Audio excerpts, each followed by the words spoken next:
Hi YouTube, Neil here with Facelift Interiors. Welcome back to our channel. In this week's video, we're going to be reupholstering a William Plunkett chair. It's a really cool style and design. It was designed in 1967 by, funny enough, William Plunkett. Yeah, so it's on a metal frame that sort of goes up like a chair, funny enough. But then each flute is done separately, so you have to upholster each flute separately. The foam was really bad on this one, so we've replaced everything, new foam, and we've gone from a fabric to a leather. So we had to do a real restoration job on this. We had to take out all the bolts, because a lot of the bolts were threaded and they wouldn't go in. So we replaced everything. Also in this video, I'm going to show you how a leather hide comes and how to get the most out of your hide using bits of scrap old fabric. Because leather is very expensive. Very expensive leathers. As always, if you like upholstery tips and tricks, please don't forget to subscribe to our channel, hit that notification bell so you'll be notified each time a new video is available. So let's get into this video. This is how to restore and reupholster a 1967 classic William Plunkett chair. Action. This chair It's called a William Plunkett. Is it William Plunkett? Yeah, William Plunkett chair. So it's quite an iconic chair. As you can see, I've got all the flutes here behind me. I've stripped them down. So I'm just going to strip this one down, and I've rung the customer and said that the foam's knackered, because the foam is knackered. So we've ordered new foam. So they're all the same. All these flutes are the same. And then you've got two arms over there. So I'm going to strip these down, and I'm going to show you how we're going to reupholster this, as it's being reupholstered in leather. You can see what they've done here on the back, because 3 of the flutes are on show. As the chair goes back, it's on a frame. So what I'm going to have to do with the leather here, what they've done here is they've hand slipped it all the way along. But what we're going to do is, we'll probably do the same, we'll back tack it, but then we'll use ply grip down this side just to get a nice clean finish so you don't see any staples.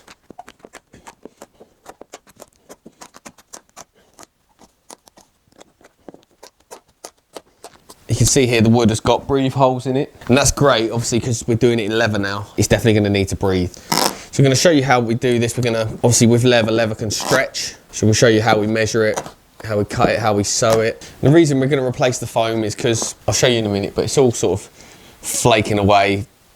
It's like it's perished, like as you can see here with my fingers, it's just breaking into pieces. So that's a term I've always used when the foam starts to flake away, it's perished. Another thing we're going to check is these holes here. That's what the screws go into.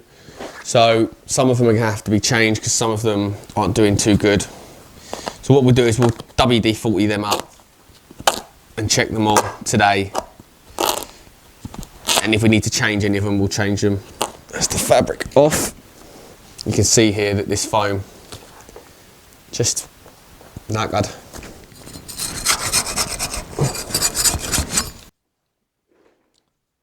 Awesome. It's green. Look at that.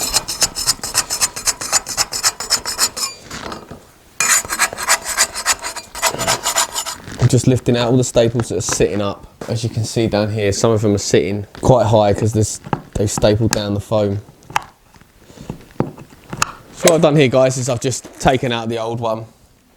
Just going to replace it with a new one.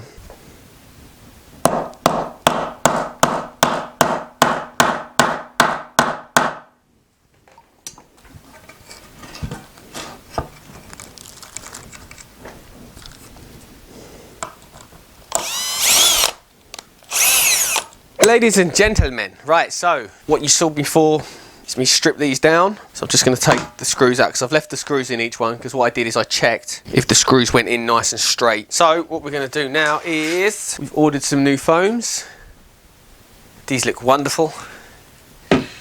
So what we're going to do is we're going to stick this onto here. Some of them are a bit longer because some of the panels are slightly longer than the others. I don't know why. And what I'm going to do is I'm literally going to hang that over by about 1/4 of an inch on the end, and I'm going to do the same that side. So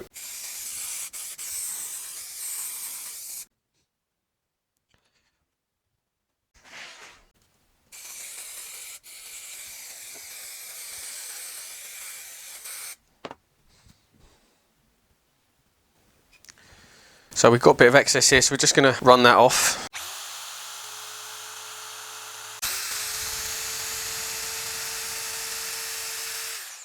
So now this is glued and foamed up. We're going to run another 1/2 inch over the top of that in blue foam. This is a grey medium, and then we're going to put a 1/2 inch blue, which is firm, over the top, just to see if give it a firmer feel. What I'll probably do is prepare all the rest, glue those up, then we'll lay the foam out, then we'll do all of them together.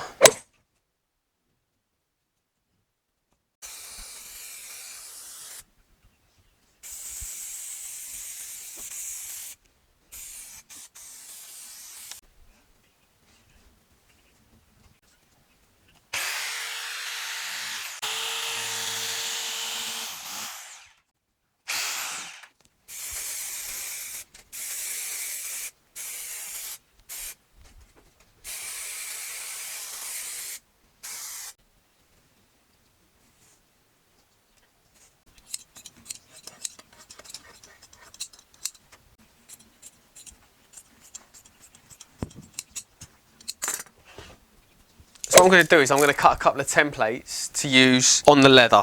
You'll see what I mean in a minute. So length is 36. So I want it to finish 35.5 because it's leather. I know it's going to stretch. So that's a quarter, well, just over 1/4 of an inch stretch. 36.5, and then side to side, I'm going to go nice and tight, 17.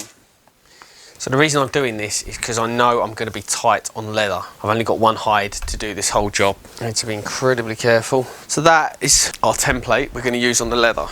What I'm probably going to do is cut maybe 2 or 3 of these out, because there's 3 this size, and then there's 3 an inch smaller, and then there's the 2 arms as well. When you're working with leather, you do need to plan. That's essentially what I'm doing here, planning, making sure I've got enough that I'm not going to come up short. Right, ladies and gents, so this is a whole hide of leather. It's quite a large one, it's quite expensive. So what I've got here is all my templates. So I'm going to lay these out. Also check your leather as you're going around. Check for holes or little scars. So you can see there, that's how I'm going to cut these out. But for now I'm just going to cut one. I just wanted to check that I've got enough. We've got enough over there to do the little arms and little side faces, because obviously on the end of each panel there's 12 little caps to do for the ends. So yeah, we're going to have just about enough, so I'm glad. I'm probably going to cut out my first panel, cut out 2 ends as well, sew it up and try it on before we cut the rest out. It might be too short, it might be too long.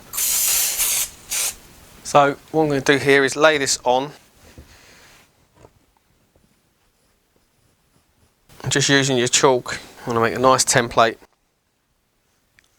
around the edge. What we will do here is we will add 1.5 inches to the bottom, and then we're going to go about 1/2 inch bigger all the way around. Just under 1/2 inch actually. I want this to be quite nice and tight. If we go 1/2 inch, I know it's going to be too big.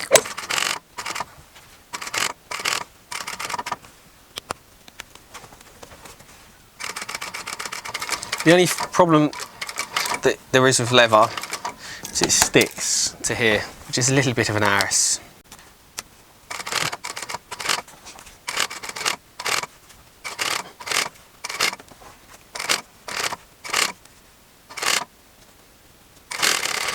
Let's go and see if that fits. Right guys, so what I've done with this panel is if you can see here, I've temporaried it all on. So I've checked that it fits perfectly. I want to make some adjustments to the face, but with leather, I would always advise, try it on first before you top stitch it. If you top stitch leather, there's no going back from that point. When a fabric's weaved, it's weaved in pieces. Each piece of fabric is a different weave, if you get what I mean, but leather is a skin. So as soon as you pierce that skin with the needle, that mark's not coming out. With fabric, you can sort of rub it and sort of move the weaves around, and you can hide the hole on some fabrics. With vinyl and leather, there is no way of going back. I'm just going to show you how we top stitch this. So what I'm going to do is flatten this seam. I'm going to use this side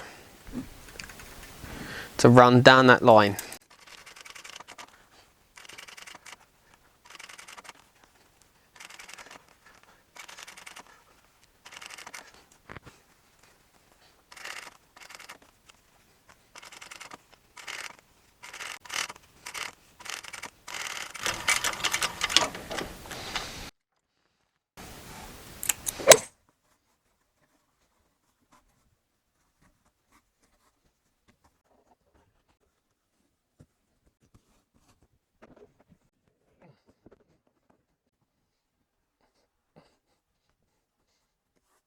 Right, so that is on. The most important thing now is that we level out, make sure it's all even. So I can see now over here, this side's more on than this side, so I'm gonna use my arm, pull the lever up. So what I'm going to do here is staple the corners, make sure the corners are exactly where I want them to be. So now we're going to start working our way around using our arm to roll the lever around, keeping it straight.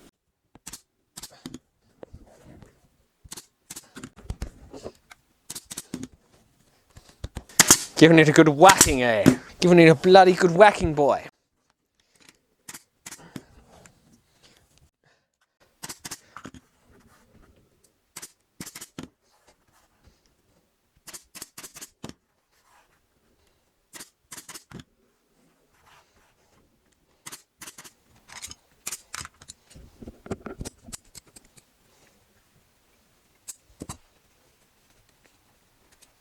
Just cutting out the excess,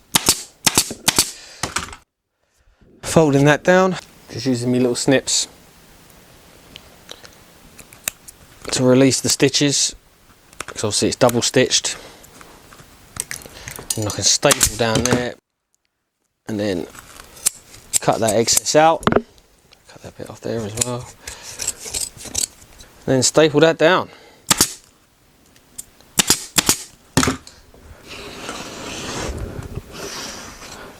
So now we're going to back tack a bit of leather across and then tank trap it all the way around. So what I'm doing here, guys, is I'm back tacking this leather all the way along. So that's that leather back tacked all the way along. So when it's on, it'll look nice and tidy from the back because it's seen. So now I've got to put this stuff on.